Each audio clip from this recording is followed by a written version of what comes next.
As Simon kindly introduced me, my name is Pieter van Mitwoud and I'm a tree planting officer. And that is a title I'm wearing with big pride.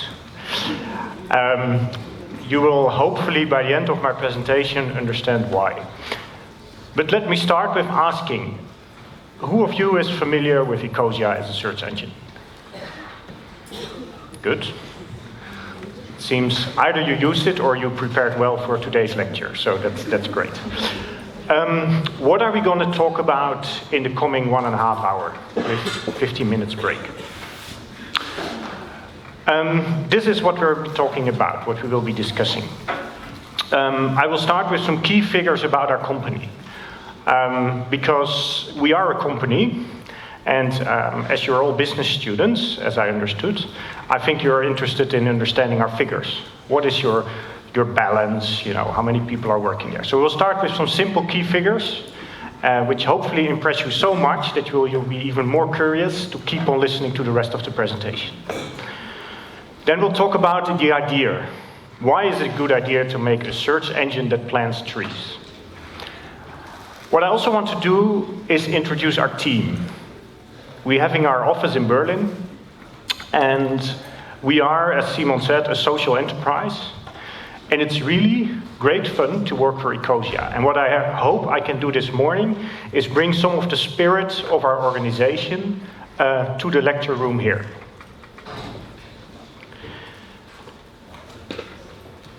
That's why I will also discuss a little bit our daily work. How does our week look? What do we discuss? How do we work? Etc.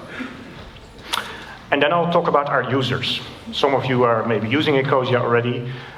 We have about 5 million users at the moment worldwide. How do we interact with them? What are their questions? What is a good way of us to work with them in a time where, of course, social media, Facebook, Twitter, etc. are very relevant? That is all going to be the first 45 minutes. The second 45 minutes, I will only talk about the last bullet point, which is actually my job, tree planting. This is going to be more the fun part, I hope. We're going to make a little trip around the world, looking into different projects, looking in why they make sense, understanding how we work with them together. And at the end, I will present our dreams for the future, what we want to get to, and, we will answer any questions you might have. Key figures. So let's focus on key figures first. It's just one simple sheet. We're founded in 2009. We were still named a bit differently at that point, but I will tell you about that in a second.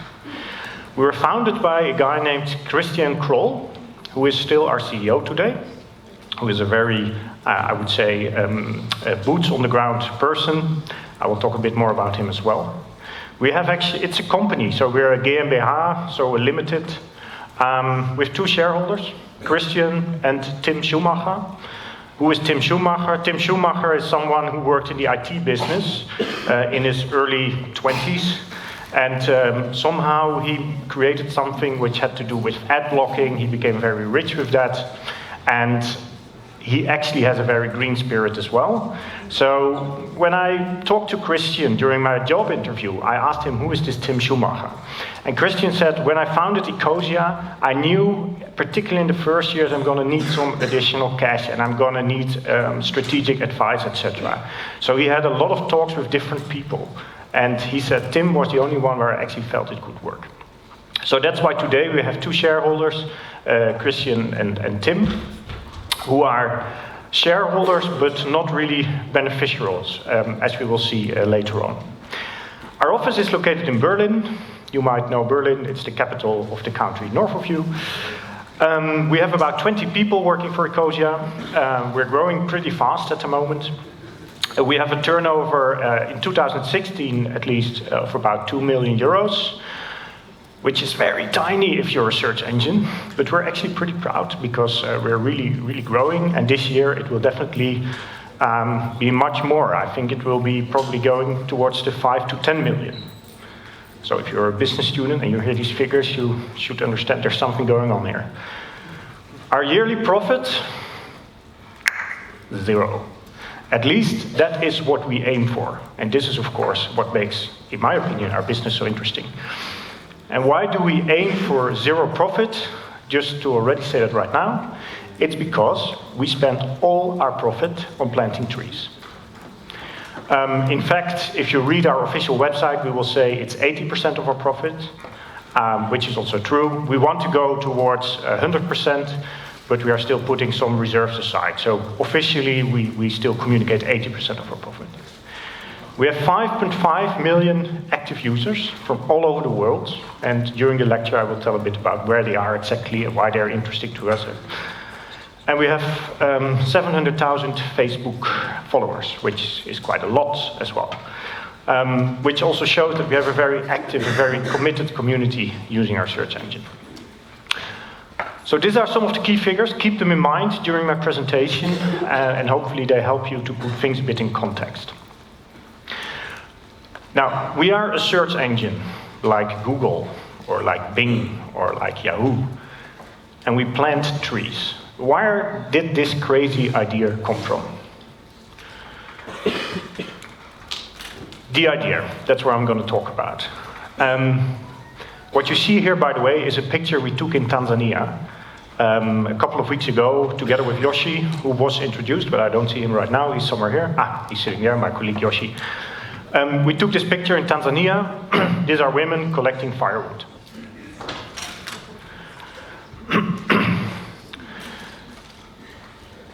Trees, to people in our world, might sound like, you know, a nice green thing. You can see them in nature. Probably if you're loving the Swiss mountains, you probably often see trees. You're outside in nature. Your cities are actually a bit green as well. People hug trees. Trees are kind of romantic thing. But we are only a little part of the world who is looking at trees that way. For many people in this world, trees are more relevant than most other things. And I know that's very hard to imagine, but it's really true. And I want to start here by explaining you why they are so relevant, because they really are. And you can only, I think, understand the importance of an initiative like Ecosia if you understand what the importance of trees is. A tree which till today you maybe thought of like this romantic green thing. Trees are awesome because most forests in this world, they host a large part of the global biodiversity. So I will talk a bit about that later on as well. Biodiversity is the word we use to indicate all the different species, plants and animals that live in this world. And most of those are living in forests, and forests are made of trees. Trees and forests contribute largely to biochemical cycles, to rain, to winds, to weather conditions, to nutrients distribution, etc. They also contribute largely to human livelihood. And this table number 1 here shows you why trees are so much contributing to livelihoods. Just think about it. There's one key figure that is not on this slide, but I think it's really, really relevant. 90% of the African people are cooking on wood every day. So that is already a figure that indicates the importance of trees for them. And then you can say, yeah, cutting trees down, is that why trees are relevant for them? We'll talk about that later on as well, but at least it shows you how important they are. 90% of Africa is cooking on wood.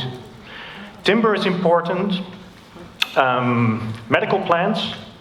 I studied forestry and nature conservation in Wageningen, in the Netherlands.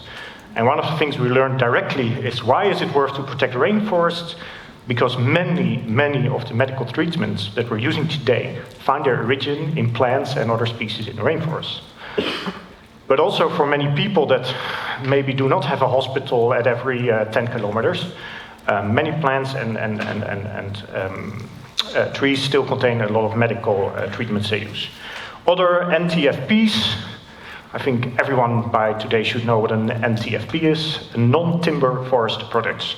So that's basically all the products that forests provide that are non-timber. This can be fruits, this can be nuts, this can be foliage, this can be everything that is not timber.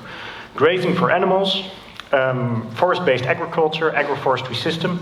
Coffee, for example, is a species, is a plant species that only grows under shade trees. Nutrient subsidized for agriculture, food security, income generation. I hope you slowly start to understand that for many people, trees are really, really relevant. In fact, over 1 billion of the most poor people depend on forests for their livelihoods every day. And when I was asked to, or when I was in my process of applying to a job at Ecosia, they asked me to make a video. And in that video, I had to explain why trees are awesome. And I thought, as a kind of maybe a bit more funny interaction, I thought I'd just show you that 2-minute video that I made to explain to Ecosia why trees are awesome. And this is always, in the times I was studying, it was always the question whether this is actually going to work, but I think by today. Good morning. Why trees are awesome. Let's find out. Way that most coffee only grows under shade trees. First of all, trees, forests and forest products are awesome for people. Sustainable use of forest provides us with fresh water, wooden floors, many different nuts,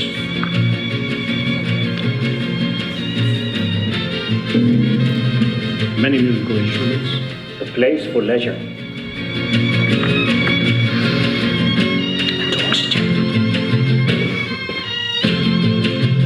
Trees are home to many animal and plant species. In fact, one could say that the trees are the skeleton of the ecosystem.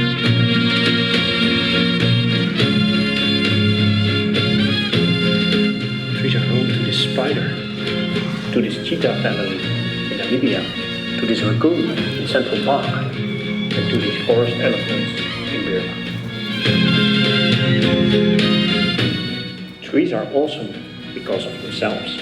From the far north till the equator, you will find them everywhere. And if we were able to stop global deforestation and let nature do its work, trees would grow back in all places. Some trees get really old, 300 or even 3,000 years old. And this little fellow is 2 years old now. This one I don't think is 300 years old yet. I think it's rather like 30 or 35 years old, which is as old as I am. We're from the same year. Really more like a companion than just another tree. Thousands of products and services for humans, a house for millions of plants and animals, and the ability to adopt and grow everywhere. To me, that's truly awesome.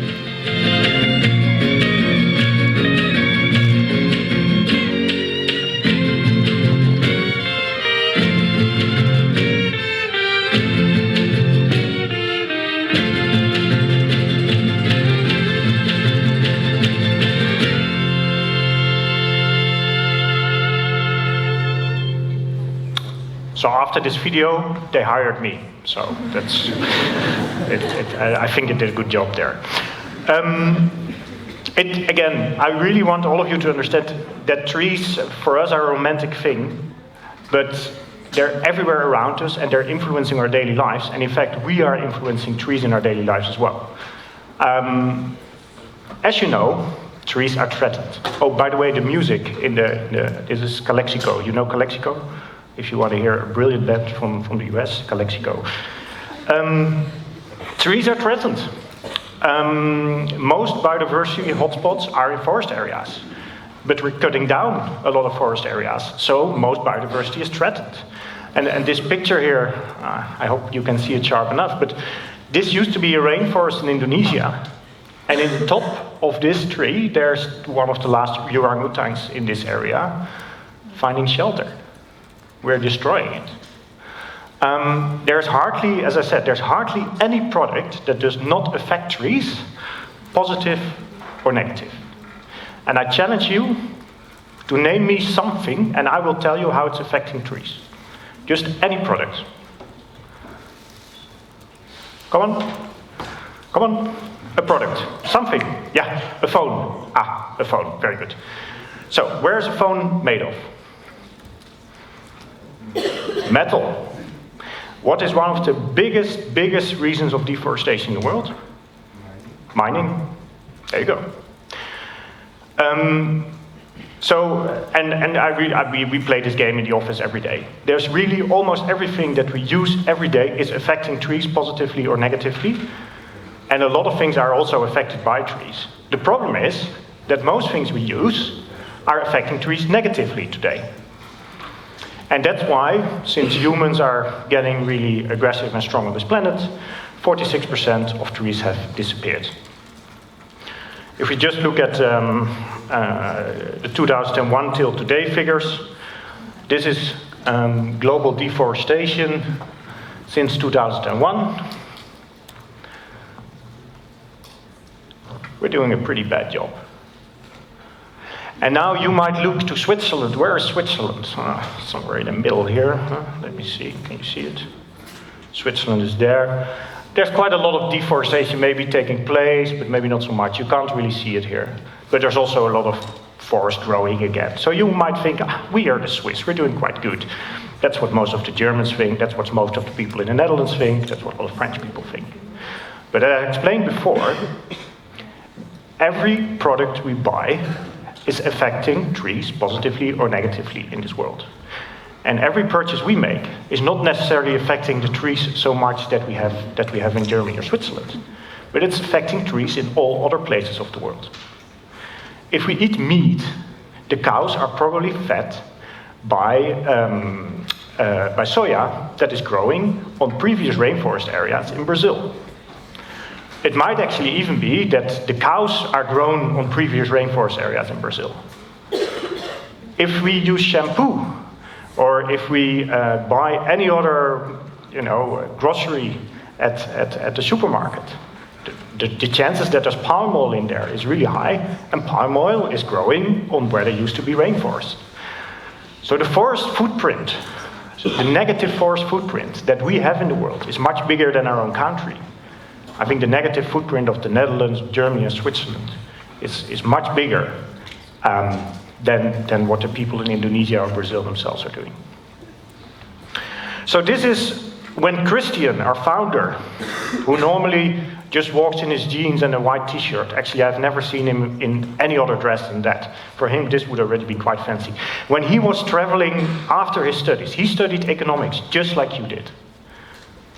And he was getting annoyed by the fact that it seems that everyone wants to be part of the economic system and make more money and become rich or earn money for shareholders.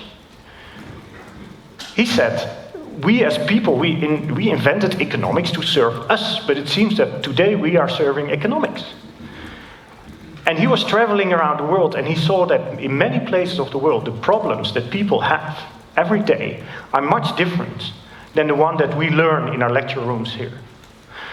So that's when he decided, and that's when he saw, erosion is a big problem. Water shortage is a big problem. Lack of shade is a big problem. Climate change is a problem. And trees can be the solution. And he thought, I want to plant trees. I want to plant trees.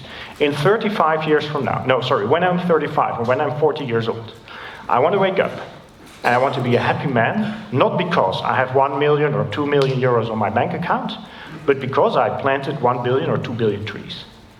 That is what motivates him, still today, very, very much.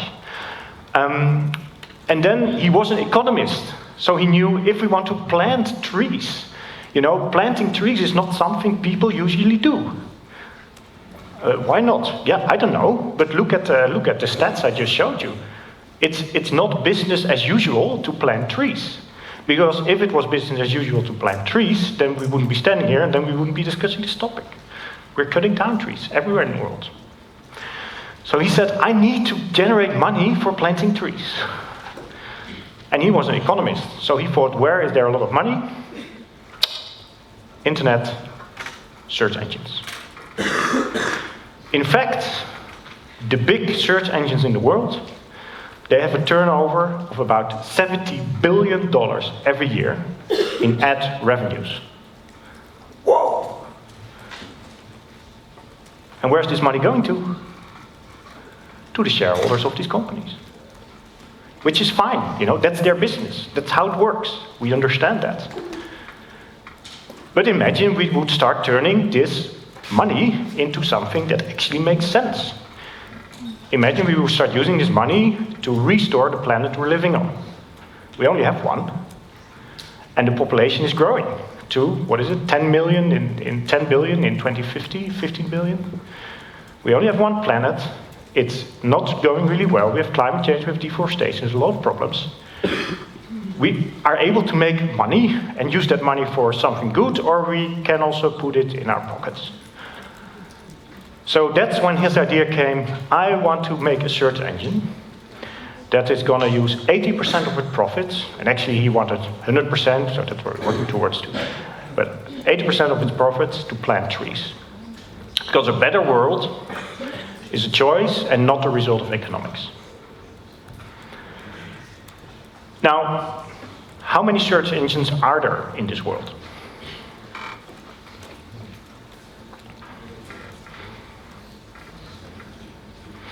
Well, I can tell you for sure, not as many as there are students in this room. Not as many as there are students in the middle part. Not even as many as there are students on the second row. There's only, how many are there? 1, 2, 3, 4, 5, 6, about 6 search engines worldwide. So the $70 billion advertisement revenue is distributed among those 6 companies.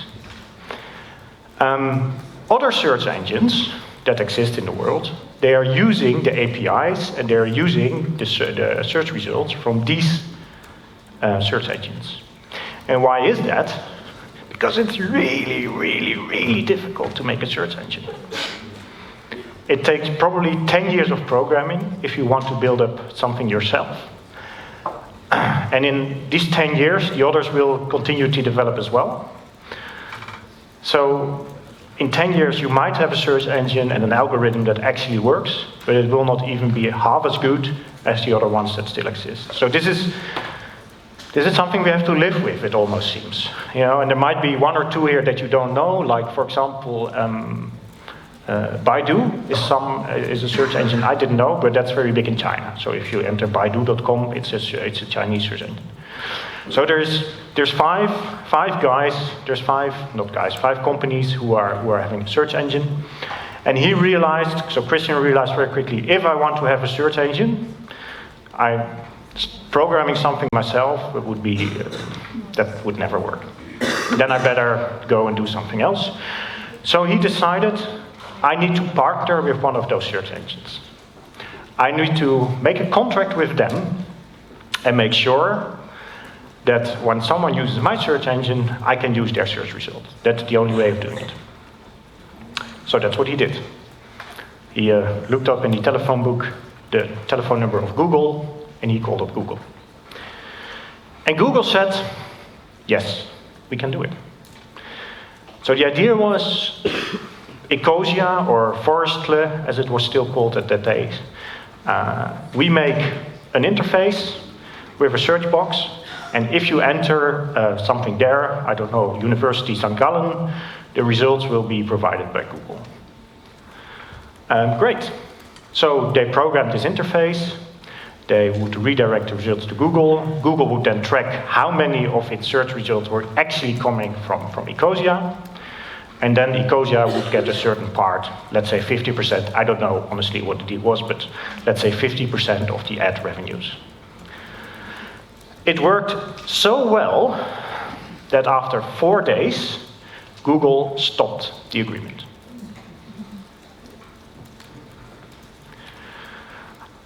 I'm showing this right here. So the Ecosia today was called Forestle at that moment. We had a deal with Google to show their search results. If I read some of the articles, I wasn't at the company those days, but if I read some of the articles from then, you see that we probably made $200 or $400 in this first 4 days. One would say not really a big threat to Google. So it's still a bit fuzzy and puzzling to me why they wanted to stop the relationship. But what is interesting is that by then Google actually decided they're not going to do any API or let's say, providing search results for another search engine but themselves. So what did Christian do? He called the other big search engine, Bing, from Microsoft, and said, can we work with you? I guess in practice it was a bit more than just making a call and signing a contract, but eventually we made a deal with Bing, with Microsoft, where we basically made the same deal, saying that if people land to the Bing results, Bing is a search engine for Microsoft, if people land at the Bing results through Ecosia, we get a certain percentage of the revenue. I don't know the exact figure, but I think it's about 70 to 80%. So a part still goes to Bing, and the largest share goes to us. Also then he changed from Forestler. You can see the brilliant layout we had at the beginning. At the top still, yeah, it almost looks like, no, I shouldn't say that. So that was Forestler, and then he changed it to Ecosia. Why Ecosia? Well, ecological, okay, that makes sense. But he was also thinking about Fantasia Land. You know Fantasia Land? The perfect world where everything actually works. So these two words together made Ecosia. I think it also helped that www.ecosia.org was still available. It's always a combination of things. And then we took off. So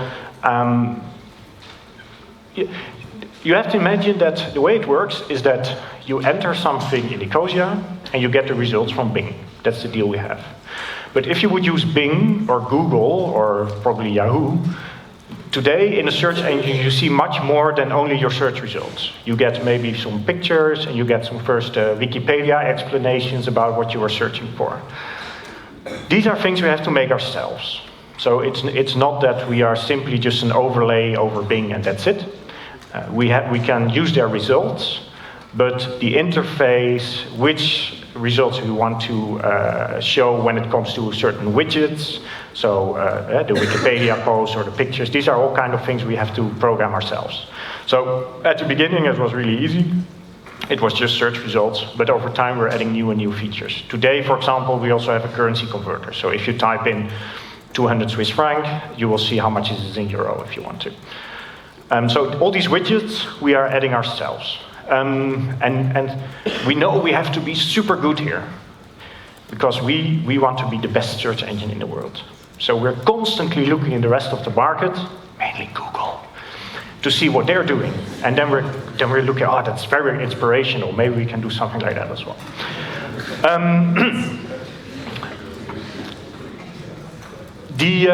Not everything went well always. I think the business model, you're business students, the business model was relatively easier from a cash flow perspective. You know, young companies always have issues with cash flow. And why is that? Because they develop a product and it takes maybe 2 or 3 years to develop it. Then you go for a proof of concept. Maybe you found an investor by then, and investors are somehow you like them, but somehow you don't like them. I'm not sure whether you have had much education already about the subject of venture capital. You know, I had a company myself. It seems so attractive if someone say, I'm going to invest 400,000 or 500,000 euros in your company. I was in that situation. And then you think, great, you know, we really made something and people believe in it. But they say that clients and investors, they take you by the hairs and throw you in a certain direction. Venture capital gets you at your balls and gets you in a certain direction. So it's, and that's all, but you have to do that because you need cash flow. And the good thing with Ecosia, I think, is that the cash flow model was actually quite strong from the outset. Because every time someone searches, we grow our user base. With that, we become more attractive to advertisement. If you ever want to start your own company, this should be your key priorities. Otherwise, the guys come that will grab you. Huh? So this was brilliant. I really think this was really good. And of course, it was maybe a turnover of maybe 5,000 or 10,000 a month. But at the beginning, that's fine. You can live with that. You can employ a few people. You can start to grow. You can show your commitments, etc. Now, there were problems as well in the first year. So in 2012 or 2013, There was Ecolink, which is a certain advertisement model, and some of their big partners, they paused. They didn't feel comfortable anymore. So at that moment, we couldn't live up to our promise to actually make 80% of the profit for reforestation. We had to lower that. It was, I think, almost zero for a few months, which was needed to keep the cash, to keep the company running. And after February, again, we were back on track. A new layout and a restructuring was then taking place in 2012, and since then we're going pretty steep. For those of you who don't know how it looks today, let me just open it, if we have internet here. No, we don't. Oh, well, we do, but not my laptop. Okay, well, you all have your laptops here, so you can look it up. One of the important things that we have on the website is, if you go to ecosia.org, you'll see there's a tree counter. And it shows how many trees we have already planted because of the revenues our users bring us. You also have a personal tree counter. So at the top right of your browser, you will see, oh, I've already contributed to plant 100, 200, 500, or 1,000 trees. And this is really happening. It's really happening. We're going to talk about that. So with this model, we are able to generate money, pay our salaries, and then there's something left, and that's what we invest in tree planting. How much? Oh. This much. So these are the monthly donations we make to tree planting. So you see at the beginning, 2009, it was really like a few hundred, maybe $1,000 a month. Here in June, so you see there the 2013 dip that I talked about earlier. There was a problem with these advertisers, was solved, and now it moves on. You see that today, after deducting our costs, we have about 130 to 140,000 euros every month that we can spend on tree planting. That's quite a lot. It's starting to really make sense, our model. And I can tell you, if we would bring this further to the right, so if we would look into March or April, we would be at 500,000. So right now, the Ecosia users and the Ecosia team are generating 500,000 euros every month in cash that is directly used to plant trees. It's amazing. It's really amazing. You see that I made some of the bars green at the end. And I'll explain you a little bit later on why that is, but one thing you have to keep in mind is that you cannot plant trees any time of the year. In tropical countries, normally how you work is that you plant trees at the beginning of the rainy season. The rainy season takes 2 to 3 months.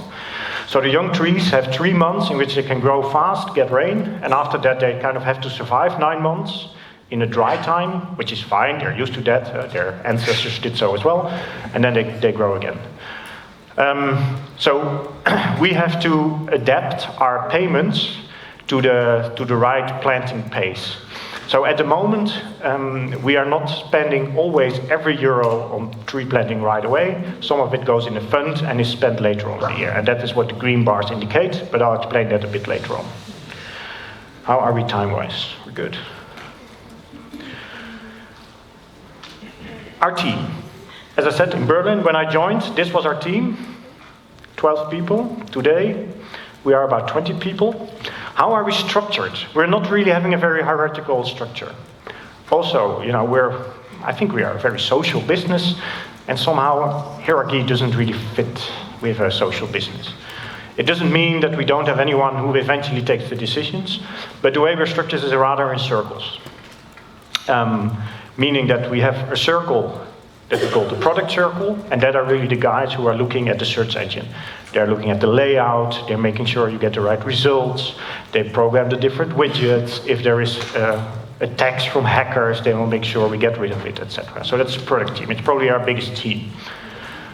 Then we have a marketing and communications team, because Ecosia really is a joint effort of all our users together. So it's really important that we keep on explaining what we're doing and how it all works. And then there's a trees team, which is the smallest team because it's only me. But it will grow. It will grow. Trees grow slowly, just as my team. What I think is important to understand here is that the tree planting is a fundamental pillar of our business. So, honestly, for most companies, doing something good is a CSR thing, a corporate social responsibility thing. They just want to do something good, so window dressing, etc. Sometimes it goes a bit more deeper, but it's that. For Ecosia, this is one of the 3 pillars our company is resting on. Without the trees thing, we would be out of business. Because why would people use Ecosia if we're not planting trees? So you could say that we're a search engine that plants trees, but it's just as fair to say that we are tree planters who have a search engine. Now this is the marvelous team that's all doing that. The pictures are a bit blurred, but they are on our website. That's where I copied it from. We're a very international team of very committed people. We have people from the US, from Lithuania, from the Netherlands, from Spain, from everywhere. And it's, I mean, of course, if you want to work globally, you want to make sure you bring all those international cultures within your company as well. I can't go into the, I would love to introduce everyone, but I don't have time for that. Christian is at the top, wearing the white t-shirt I was talking about before. Greg is at the left. He is kind of the technical brain who looks at all the data and all the programming and making sure the search engine runs smoothly. He's also there from the beginning. At the top, we have Alexis. She's our happiness officer. So she makes sure everyone is happy in the company. That's a great idea. Every company needs a happiness officer. Why not? Happy people work better. At the bottom, we have Yoshi Gottlieb, who is here with us. Tim, who I talked about, is in the middle. We have some country managers as well. So, for example, France and Germany and England, they are very big markets for us. So Ferdinand is taking care of France. Nikki, where is she? Somewhere here. She's taking care of the UK market. Philip, he's in the middle. He is the product guy, so he's making sure all the different programming, the layout, etc., it all works together. I know we're getting close to 9 o'clock, but please keep your concentration. Although I'm just excited as you about what we're doing. Our daily work. What do we do when we're in our office in Berlin? Well, we plant trees. Yeah, actually we do sometimes. Why not? You know? It's my commitment to always bring seeds from the different planting projects we have, and we plant them in our office. So we bring a little bit of our projects to our office as well. So this was on a Friday afternoon. We were planting trees in the office. This is our week. We have a very, I think, interesting and very strong structure. So again, you see here the different teams we have, the product team, the comms team, and the trees team. On Tuesday and Thursday, we have so-called no meeting days. That means that we don't meet. We don't meet external people and we don't meet internally. It are the days that you can really concentrate on your work. And this is something I learned about when I joined Ecosia, and I think it's a great idea, because everyone follows this policy, and I've worked at many companies before, and very often at the end of the week, you find out that you did 1 week of phone calls and conversations, but the actual work has not been done. So Ecosia very purposely reserved 2 days for doing that, which works great. People work sometimes from home, others work in the office, and of course we talk to each other, but you work on your stuff that needs to get done. On Monday, Wednesday, and Friday, we have more the meeting programs. So on Monday, we share our objectives for that week. The product team has a stand-up in which they're going to discuss which things they're going to work on that week. With the communications team, I have an engagement planning to see, okay, what is the latest news from the different projects that we support? What stories do we have? I call with different project developers and emails we get. Then Tuesday, silence. Then Wednesday, we start with a breakfast. So at 10 o'clock, we have a company breakfast. Everyone is sitting there. If you're ever in Berlin, more than happy to join us. Write us a short email. I don't want 350 students to show up at the same time for breakfast, but you're most welcome to join.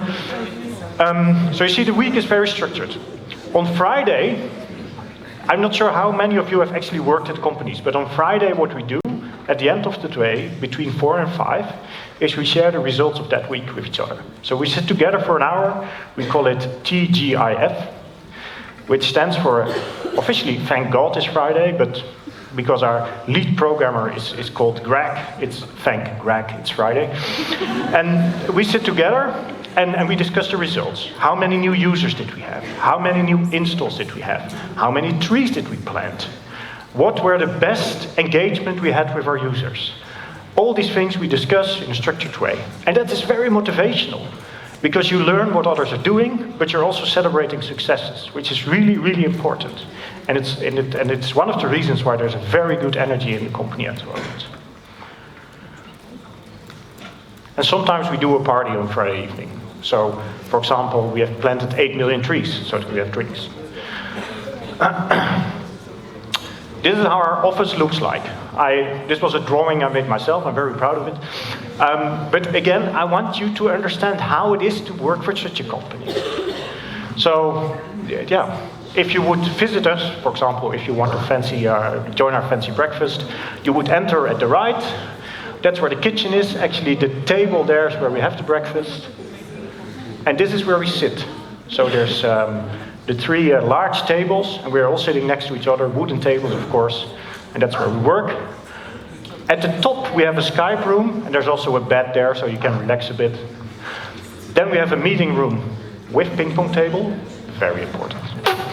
Toilet and shower, and a so-called quiet room. So even on days that we have actually meeting days, so Monday, Wednesday, Friday, you can sit there and work quietly. We'll do a 15 minutes break right now, and then we go into some of our users, how they react to us, how we interact with us, and I tell you about the programs we're doing.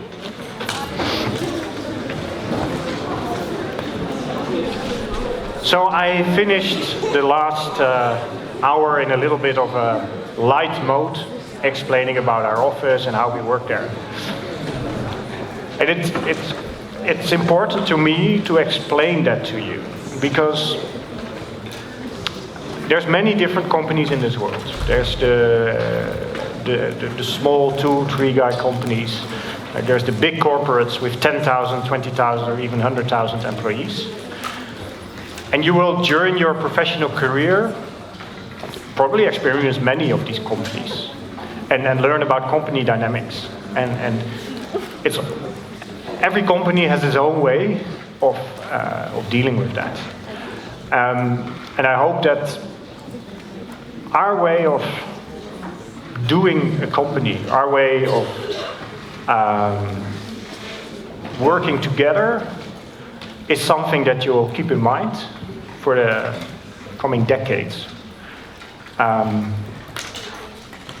You know, work is going to determine a fair share of your life. You're going to spend at least 40, but probably 50 or 60 hours a week working for a company.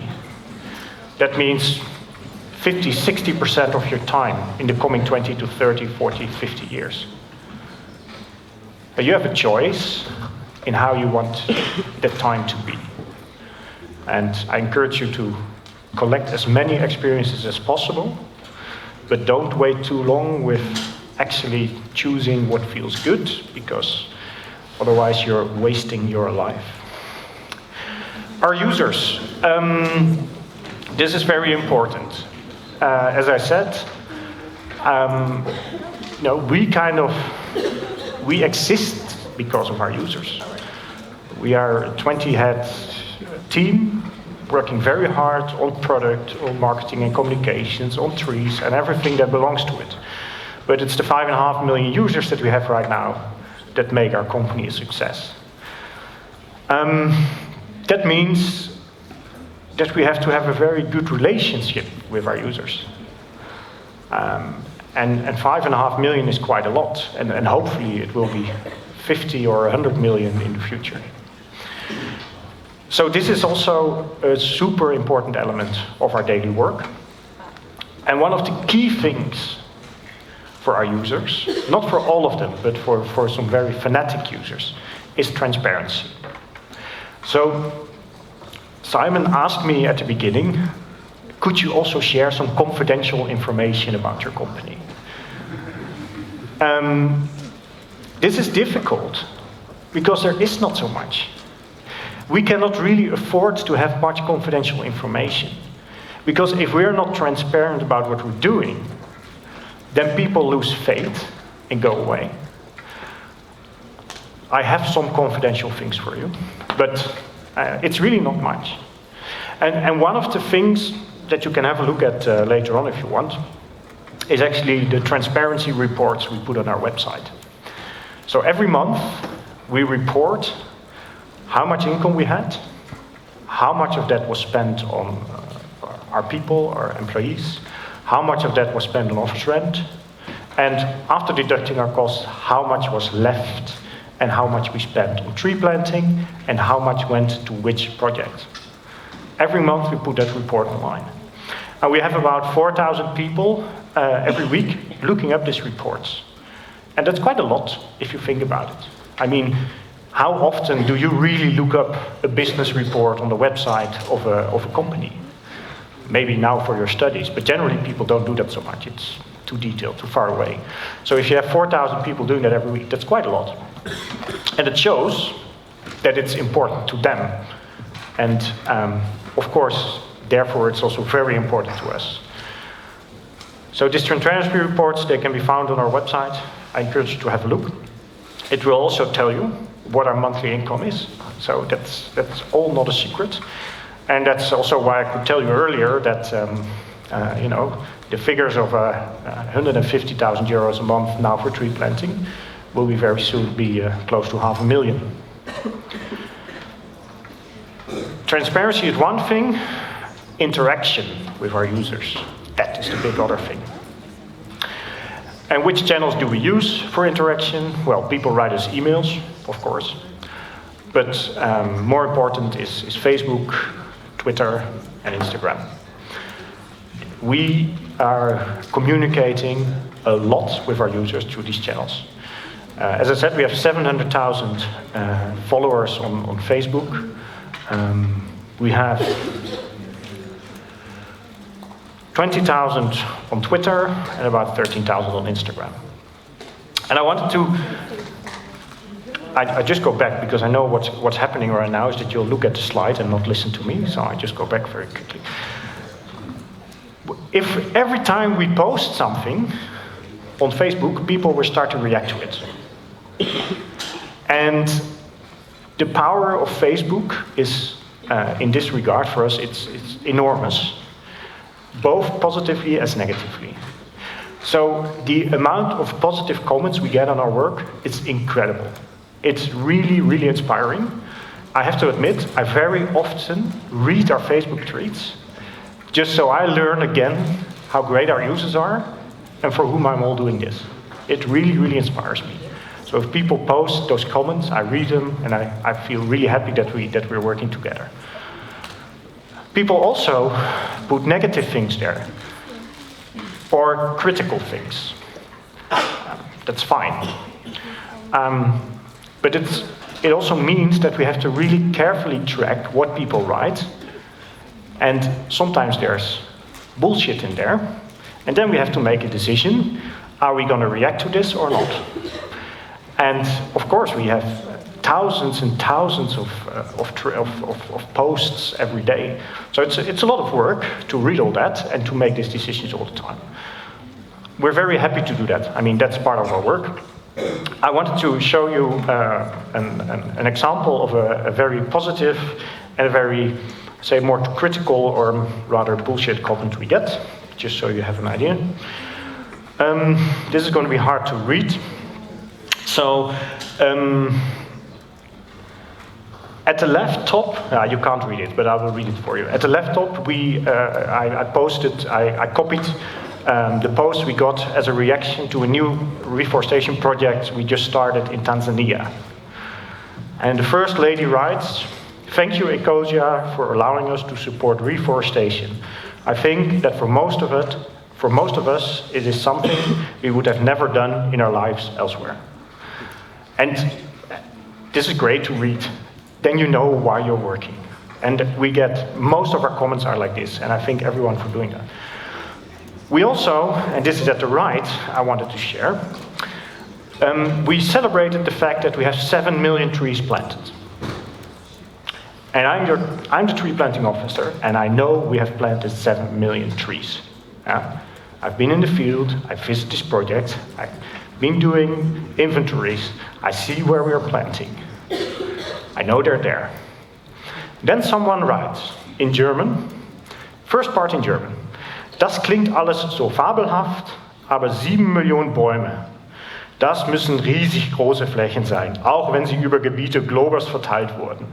That means kind of, that all sounds like a fairy tale, but 7 million trees, that has to be enormous areas, even when they're spread all over the world.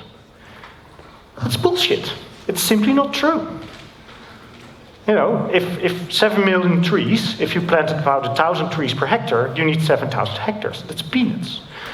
But he continues in English, "Not yet 100% trustworthy. We're living in a capitalist system. We have to be suspicious about all that."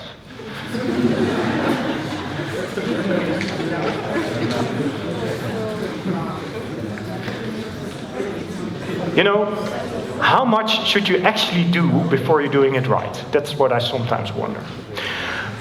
But also, these are our users. And sometimes I can see that my colleagues are a bit irritated by these kind of reactions, so they're a bit too funny when they react. For example, maybe they would write here, "It's great you speak so many languages." But it's fine, I understand it. You know, it is a kind of a rotten system.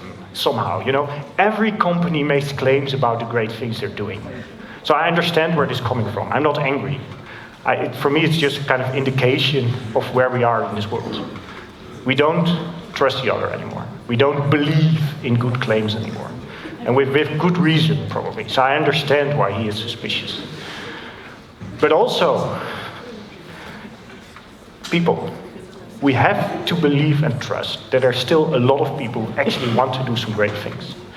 And we are making mistakes and things will go wrong, but our intention is to be the biggest search engine and plant a lot of trees.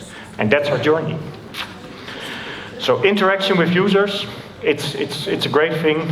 It takes a lot of time and with good reason, because they are the reason why we exist.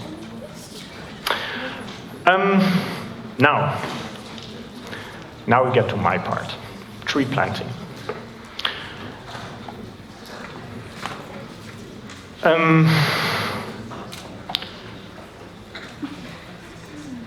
Let me maybe first start with sharing my terms of reference, so my official job description. It's this: make sure our existing projects deliver against our criteria. Projects we have in Burkina Faso and Madagascar and Peru. Plant 1 billion trees by 2020. Hence, get new projects where we can plant trees. Report to our users about our projects and some other stuff. Present about our work. Become tree planting consolidator, which means, we have all these great projects we're working with, so we can start bringing them together and make sure they learn from each other. And manage the tree counter, so the tree counter on our website. This is my official role description, and I want to use the last 30 minutes to tell you a bit more about my daily work. And I thought, we just had our break. Let's start with a little video again, which would fall under the category report to our users about our projects. I hope the sound is loud enough. 5 years from now, we will be walking through the trees here. Pretty hard to imagine, but that's our business.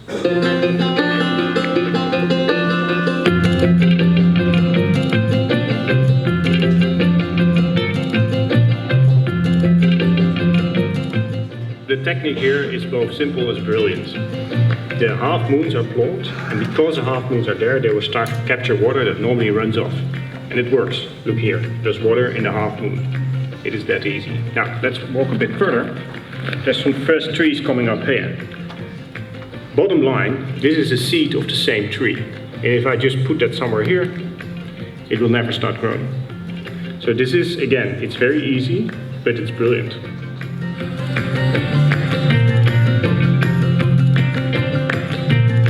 Here you already see the first trees coming up that have been sold like 2 or 3 months ago. Small trees, growing in the half moon, and now it's just a matter of time. So every year during the rainy season, new water will be added, and these trees will continue growing. We will come back here in a couple of years and see how large they are. In 2 years, we expect them to be like till knee height or even a little bit higher. But what is more important, their roots will be 1,20 meters deep and searching for water. And that investment is going to make the tree a mature tree eventually, because it's making its drainage system that it needs to actually keep on growing also in the dry times in the future. So that was in Burkina Faso. When I joined the company, after 1 week I was sent on a trip to Burkina Faso. That's pretty good actually. We're planting trees in the Sahel region. The Sahel used to be one of the most productive agricultural regions of the world, and it's completely deforested by now. And the Sahel, which is the big desert, is going down slowly. Again, for most people there, that is making a big difference. You could also see in my terms of reference that I have to make sure our projects, follow our guidelines on what is a good project. But we didn't really have guidelines when I started. So one of the first things I was doing was work together with our users and with our team and with some experts that I know to put a kind of vision on where do we want to plant trees and how do we want that to be and what makes sense for us. Now, because we're here with a big group of enthusiastic young students with a lot of good ideas, if you want to plant trees, imagine you had 10 million euros to spend. I mean, you would be probably working at Ecosia, but imagine you had 10 million euros to spend on planting trees. Where would you go?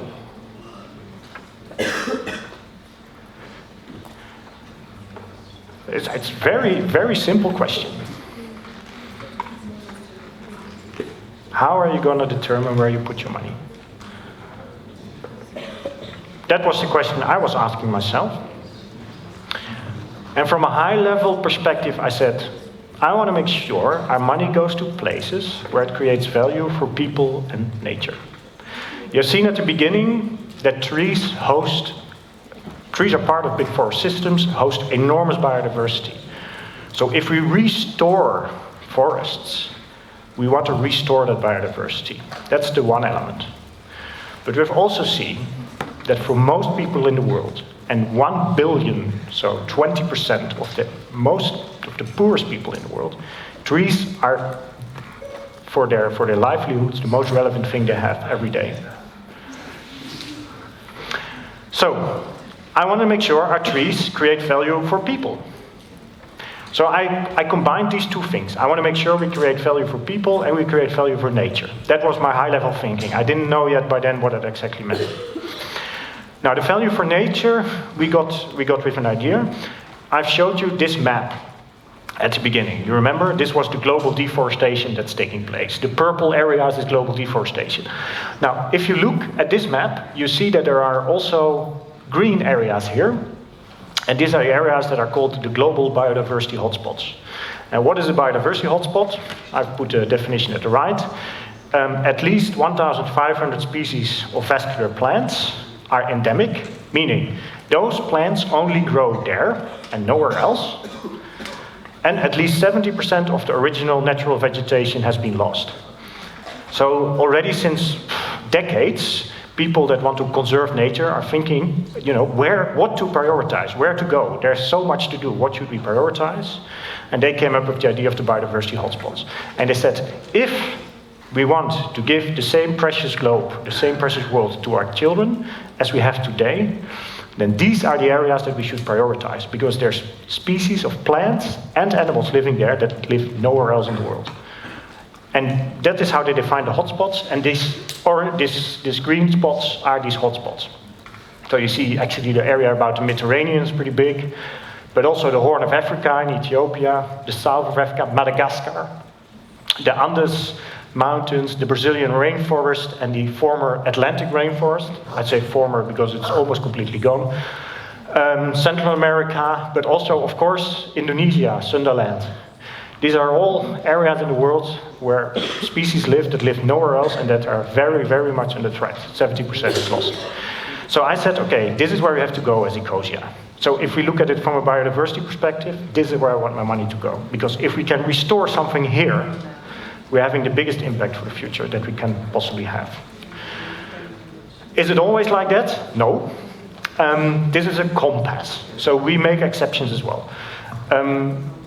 About 80% of the birds that live in Europe, they fly to the Sahel region every year. And the Sahel region, which is south of Sahara, is not officially a biodiversity hotspot, because the plants and animals that live there are not meeting this definition.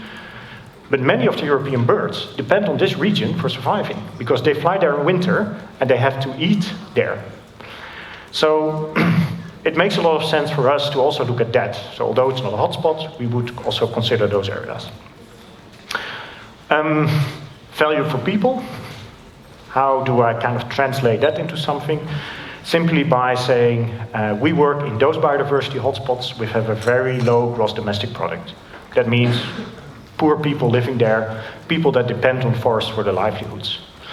So there are hotspots in New Zealand, Japan, Australia, South Africa, but I rather exclude them because I think these countries have the financial means to restore the hotspots themselves. They might, for political reasons, decide not to do so, but they should not depend on a startup company in Berlin to restore their ecosystems. Very poor countries, very poor regions don't have those means and depend heavily on those forests. So that's where I want to work. So that's our vision. And I'm not going to go through all this, but I translated this vision, value for people and value for nature, into some separate criteria. So for the people, I want that a new sustainable business case is created. Meaning, I want that the standing trees that will be there because of Ecosia will create value for the people. I don't want the trees to be there and protected by a fence. I want trees that create value because of fruits, because of oils, because of foliage, because of timber or firewood, all these things. Because I believe that once the trees provide value to the people have an interest to actually conserve them. And these criteria are then, again, listed into different tasks. This is very detailed stuff. I'm not going into the details of that. But what is important is that I require all our projects to report against these criteria that we have. So the local people want the trees or the forest, really important. We work with the local people, and if they don't want it, fair enough. Then we go somewhere else. What we see in practice is that we start working with one community, or actually our planting partner starts working with one community, and if it goes well, all other communities start calling them and saying, hey, we want that as well. Value for nature. I want that there was a forest before. I don't want to plant trees in places where naturally trees cannot grow. And I want to restore that forest. And I also want that the natural ecosystem is restored. So we're very much looking at creating corridors or buffer zones. Now, I've worked 10 years in the global reforestation sector, mainly related to carbon offsets and carbon quality standards. So based on my 10 years of experience, there's certain things I want to stimulate and certain things that I want to avoid. I want to avoid, when we work together with partners, uncertainty and long processes for them to get funding from us. I know that the World Bank and many other programs on this world, they have money available for reforestation.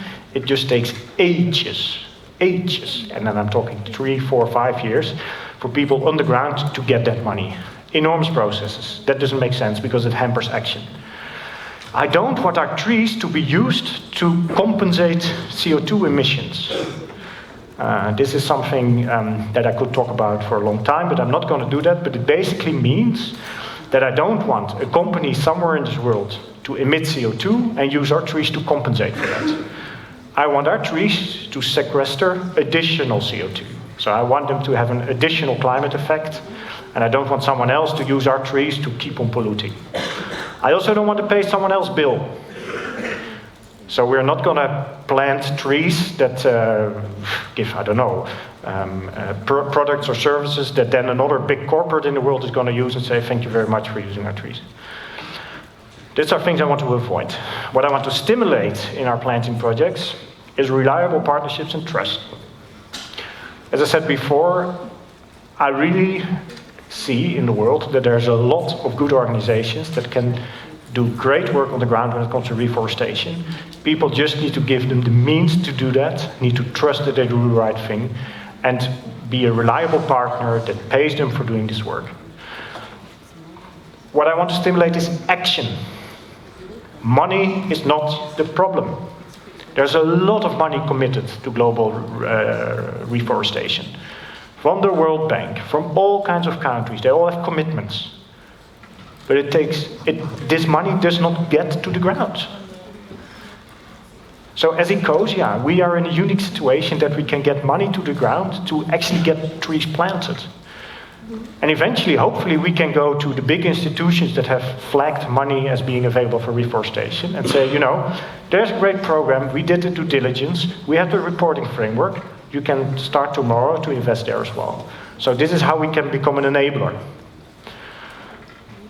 And as I said, what I want to stimulate is business around standing trees. So if you give certain farmers fruit trees, etc., they will keep that tree because it gives them a revenue. Or they plant trees that they're going to use as fuel wood, which might also be fine in certain cases if that means that they're not going somewhere else to get their fuel wood. So Tanzania, an example, large natural forest reserve, but people go there every day to cut trees and burn them for cooking. And I don't blame them because, you know, they need to feed their children. But if we give them trees that grow and that they can use for fuel wood, either by cutting off the branches or using the whole tree, rather the branches, that means that they're not going to get the tree somewhere else because they don't necessarily want to cut down trees. They're not angry people. They just need to feed their children. So we are now 9 projects in the world that we're supporting. And this is the sneak preview I'm giving you today, because we're only communicating about 4, Yoshi, or 5? 4. We're only communicating about 4 on our website at the moment. So we actually signed contracts with a lot of new projects that are simply not communicated yet. So I will give you a little bit of a sneak preview. Now, what is important? All of these projects, they have a big idea. They have a big idea about what they want to happen on the ground and why their project makes sense. And I want to go quickly through the big ideas that our projects have. So we're going to do a little journey around the world. And we start our journey in Burkina Faso. So Burkina Faso is there in the Sahel region. And as I already explained, many birds, they migrate to Burkina Faso every year. And in this area, you see how dry it is. It used to be green. So there are satellite images before the drought in the 60s and 70s. This was a very green area. And we are plowing here and sowing trees.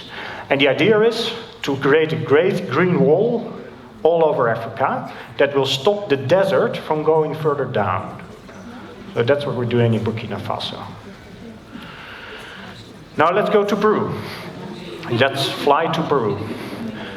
In Peru, you might know there were these movies, I think, on Netflix or so about narcotics and the use of drugs in Colombia.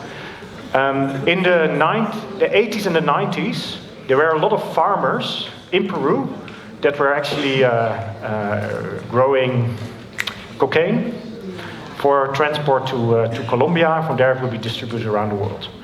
Many of these farmers didn't know actually how to farm, and they only focused on cocaine. Now, cocaine business died. Law legislation in Peru, at least, is now so much in place that it's really difficult to grow cocaine. It doesn't mean that there's no cocaine trading, but not so much from Peru. So these farmers are on a certain day, they were starting to grow coffee, but they actually don't know how to grow coffee. And coffee grows under shade trees.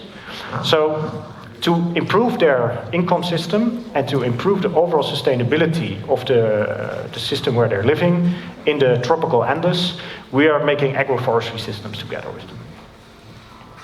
Here you see a farmer cutting cacao. Let's go to Madagascar. Madagascar is a disaster. Madagascar is one of the greatest biodiversity hotspots on the planet, and it lost 90% of its forests. Many of the species there don't live anywhere else. It's an island, so they couldn't go anywhere else. So in Madagascar, we're doing two things. We are restoring mangrove forests, as you can see here on the map, in this area. It's the picture at the bottom. It's unfortunately a bit light. But we're also creating a forest corridor from the bay area there to the ocean. You see that there's still some spots of forest left, and the idea is to create a corridor of forest. Yeah, that corridor. So species like the lemurs, the half monkeys, they can migrate in search of food and in search of shelter. So that's what we're doing right there.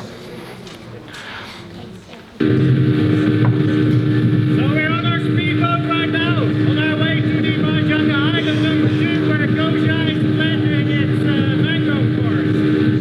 The speed is good, and who said trees don't grow with water? At the top you saw some living ecosystem. So on a micro scale you see all kinds of crabs and other animals running around here. But also on a larger scale, the currents and the change of tide make that this system is constantly moving, constantly changing its shape and form.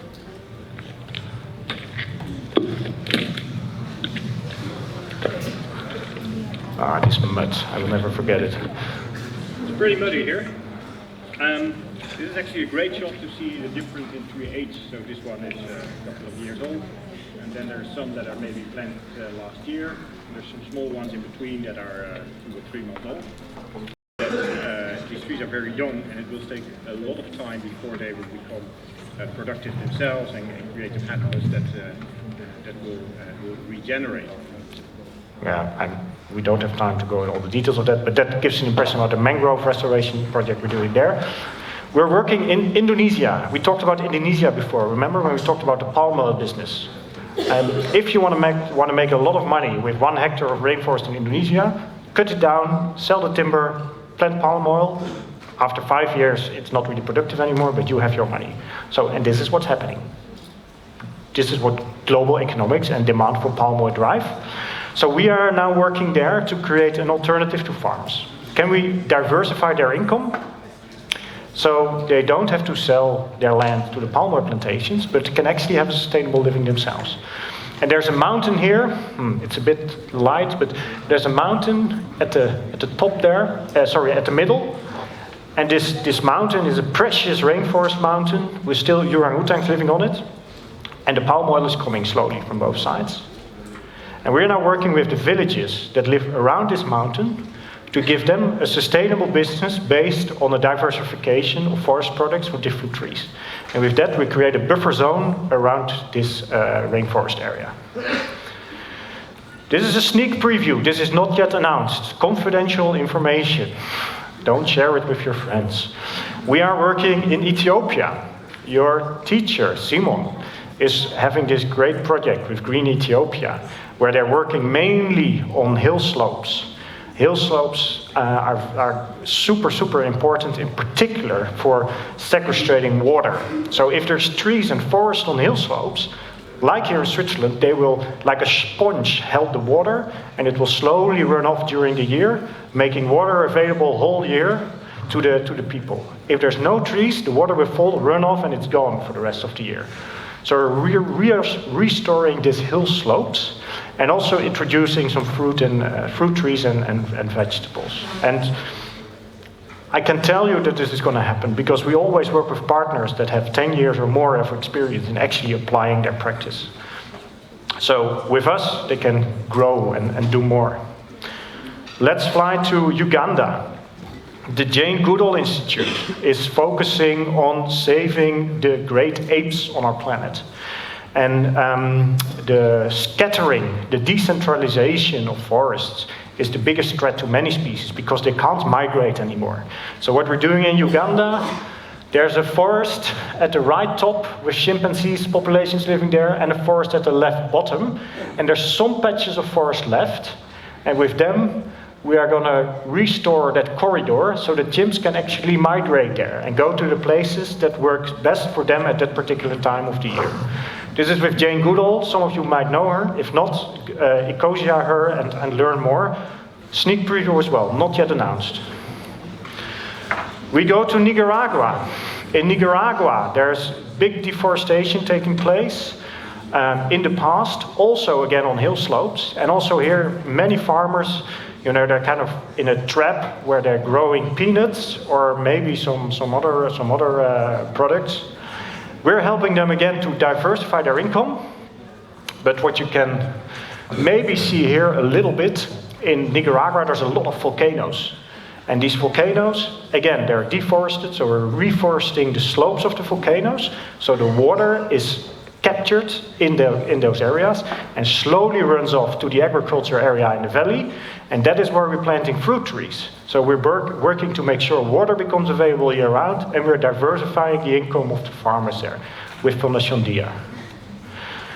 Let's fly to Morocco, also a sneak preview. We've just recently started this project. This is the most delicious project we have. Here we are financing 3 big tree nurseries, which will produce about 600,000, 700,000 trees per nursery, mainly fruit trees. And these fruit trees are given or sold for a little bit of money to the local farmers who love to plant fruit trees but simply don't have the means to do so.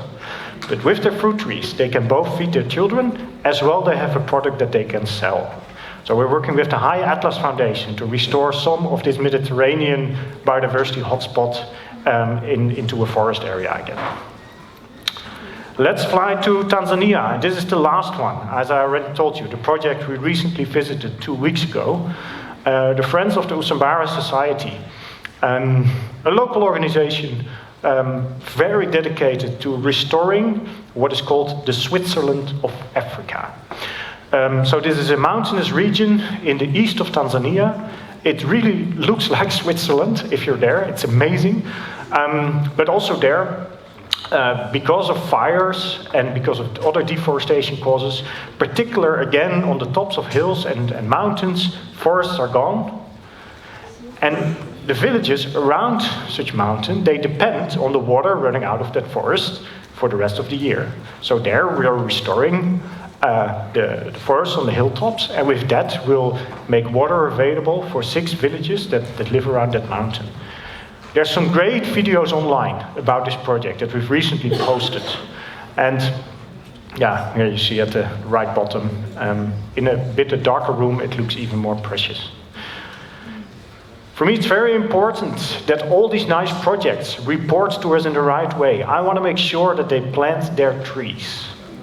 So I've created a system that I called Trees. And Trees means the real Ecosia effect system.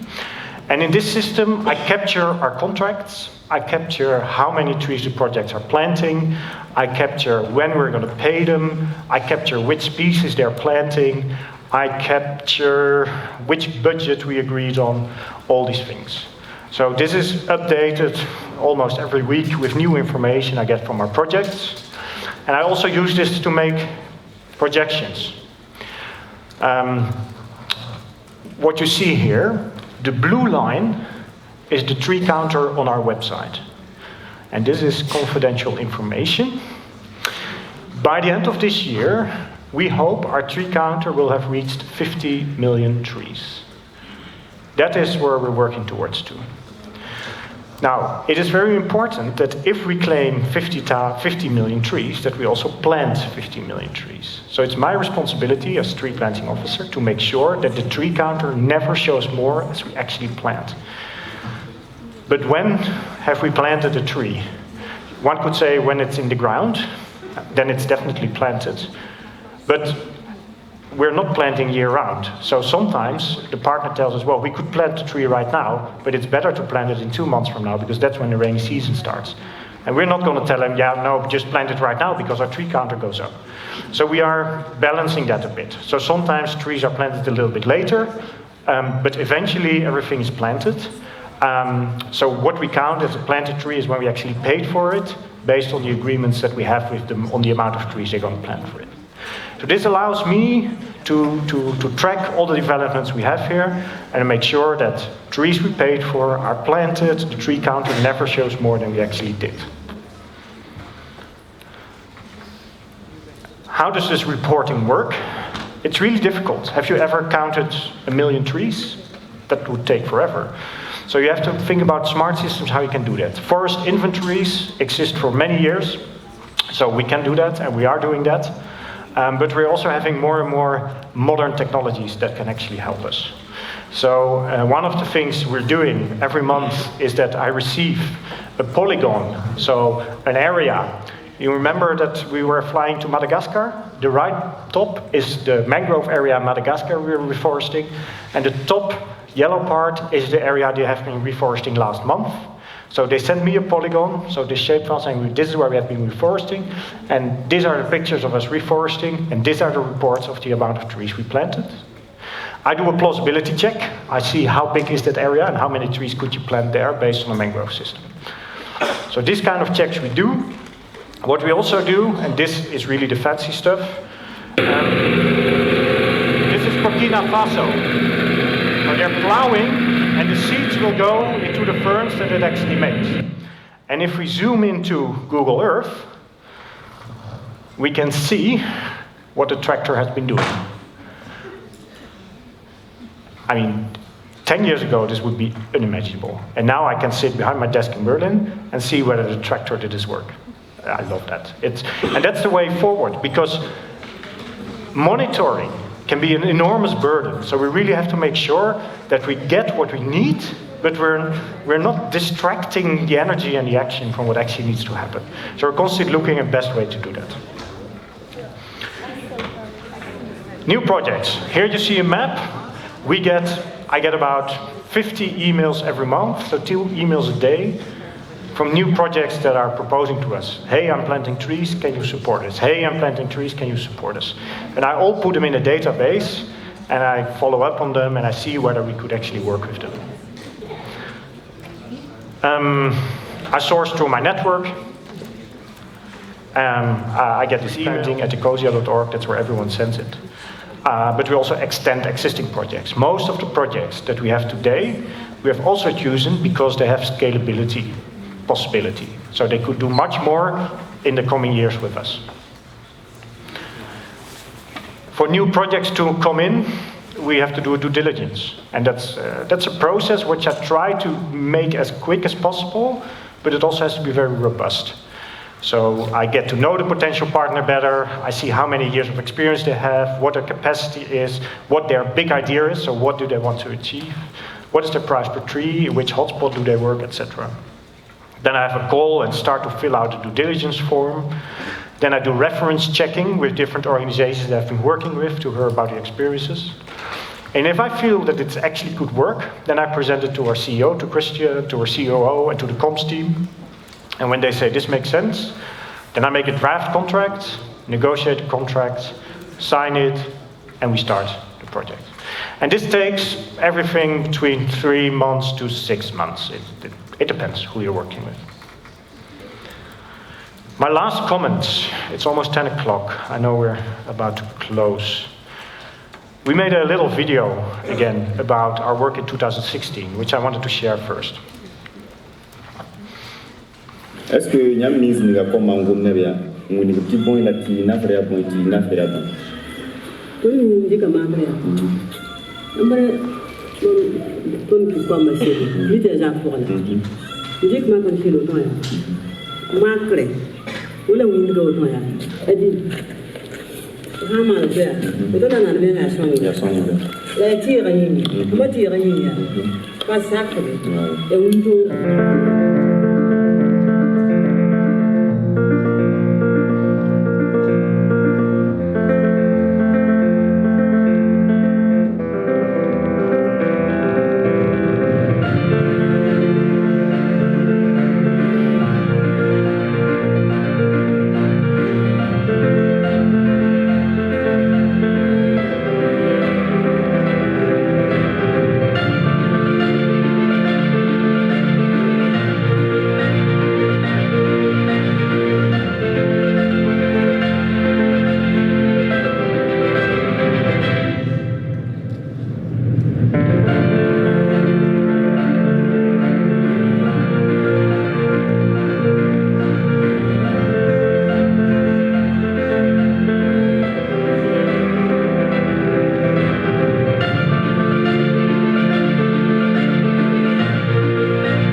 Thank you.